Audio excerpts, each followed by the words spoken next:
অভিনব পদ্ধতিতে পহেলা বৈশাখকে ধারণ করে এক বিরল ইতিহাস সৃষ্টি করলো জামাত শিবির। হ্যাঁ, জামাত শিবির সবকিছুই পারে এবং পারবে। হ্যাঁ, এটা significant paradigm shift of Jamaat Shibir, definitely. এটা মূলত হালাল হারামের মাসালা না, এটা একটা কালচারাল প্রশ্ন। জামাত ইসলামী এবার পয়লা বৈশাখ ধারণ করেছে। জামাতের গুরুত্বপূর্ণ নেতারা, শিবিরের সাবেক কেন্দ্রীয় সভাপতি পয়লা বৈশাখে রাজপথে নেমেছে এবং শিবিরের বর্তমান সভাপতি থেকে শুরু করে পুরো শিবির অফিসিয়ালি পয়লা বৈশাখ ধারণ করছে, প্রচার করছে। শিবিরের বিভিন্ন ইউনিট আলাদাভাবে বৈশাখে অনুষ্ঠান করেছে। জামাতের লোকজন, জামাতের রোকনরা পয়লা বৈশাখের শোভাযাত্রা করে ঢাকার রাজপথে জাল ছিটিয়ে মাছ ধরেছে, আরো নানান গ্রামীণ কালচারকে ফুটিয়ে তুলেছে, জাতির সামনে উপস্থাপন করেছে। তো দর্শক, this is for the first time of Jamaat Islami in the history. অতীতে কখনো ঘটেনি যে জামাতের গুরুত্বপূর্ণ নেতারা সরাসরি পয়লা বৈশাখ পালন করতে মাঠে নেমেছে। একটা সময় ছিল এই পয়লা বৈশাখকে A to Z, from the beginning to end, Poila বৈশাখে কি হয় কি হয় না, ইরেসপেক্টিভ অফ দ্যাট, একদম পয়লা বৈশাখ জিনিসটাকেই জামাত হারাম বলতো। জামাতের আগের যারা তাত্ত্বিক বা ওরেটর ছিল, যেমন তারেক মনোয়ার ইত্যাদি ইত্যাদি, তারা সরাসরি বলতেন কিসের পয়লা বৈশাখ, এগুলো সব হারাম। নওরোজ এবং মেহেরজান, ওগুলো হারামের দলিলকে কিয়াস করে এটাকে সরাসরি হারাম বলতেন। তো দর্শক, সেই জামাত এখন পয়লা বৈশাখ সংশোধিত পদ্ধতিতে, পরিমার্জিত পদ্ধতিতে পালন করছে। এটার তাৎপর্য কি, রহস্য কি? এবার কি করেছে আগে সেটা দেখেন। রাজধানীতে জামাত ইসলামীর পয়লা বৈশাখী শোভাযাত্রা, এটা কোনো কোনো গণমাধ্যম এভাবে রিপোর্ট করেছে। কোনো কোনো গণমাধ্যম রিপোর্ট করেছে রমনার রাস্তায় জাল ও পল দিয়ে মাছ শিকার, এটা জামাতের লোকজন করেছে। প্রথম আলো রিপোর্ট, জামাত পহেলা বৈশাখকে ধারণ করে, সাইফুল আলম খান মিলন এমপি, শিবিরের সাবেক সভাপতি।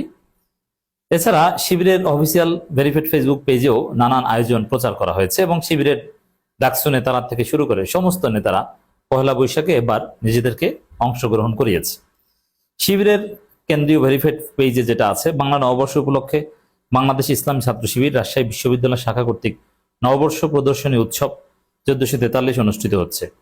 উৎসবটি রাত 8টা পর্যন্ত চলবে বলা হয়েছে। তখন উক্ত প্রদর্শনীতে বাংলা নববর্ষের ইতিহাস, গ্রামীণ চিরায়ত জীবনধারা, পুরো বাংলাদেশে জামাত শিবির যেখানেই পয়লা বৈশাখ পালন করেছে, মোটামুটি পালন কিন্তু সবাই করে নাই, একটু কালচারাল লোকজন করেছে, কিন্তু জামাতের জেলা পর্যায়ের নেতারাও নিজের নামে ফটোকার্ড কিংবা ব্যানার ছাপিয়েছে পয়লা বৈশাখের শুভেচ্ছা জানিয়ে, এডিট করে পয়লা বৈশাখের যে কালারফুল যে দৃশ্যগুলো, ওগুলোর মধ্যে নিজের ছবির ব্যাকগ্রাউন্ড রিমুভ করে সেখানে বসিয়ে শুভেচ্ছা জানিয়েছে।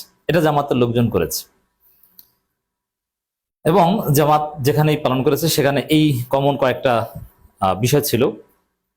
নববর্ষের ইতিহাস, গ্রামীণ চিরায়ত জীবনধারা, মুসলিম সংস্কৃতি ঐতিহ্যের বিভিন্ন উপাদান ফুটিয়ে তোলা হয়েছে, তুলে ধরেছে। আবহমান গ্রাম বাংলার মাটি ও মানুষের কথা, তাদের যাপিত জীবন, কৃষিপ্রধান ও অঞ্চলের গল্প নতুন প্রজন্মের কাছে তুলে ধরার লক্ষ্যেই রাজশাহী বিশ্ববিদ্যালয় ছাত্র শিবিরের এমন আয়োজন।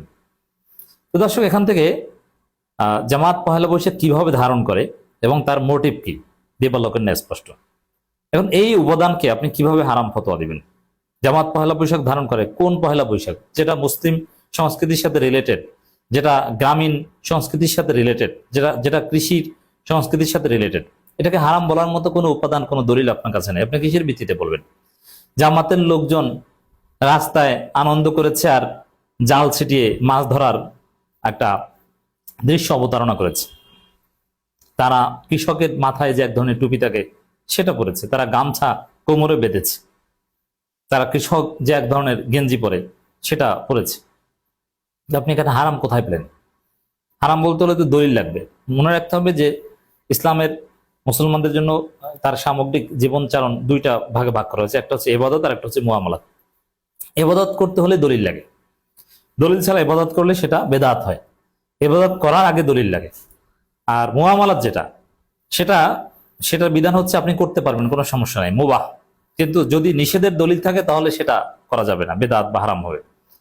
এখন এই জামাত যেটা করেছে, শিবির যেটা করেছে পহেলা বৈশাখ উপলক্ষে, সেখানে কোনো নারী পুরুষের অবাধ বিচরণ ছিল না, কোনো নাচ গান ছিল না, কোনো বিদেশি সংস্কৃতি ছিল না, কোনো কর্পোরেট কালচার ছিল না, পহেলা বৈশাখকে যে ব্যবসায়ীরা দখল করেছে ওইটা ছিল না।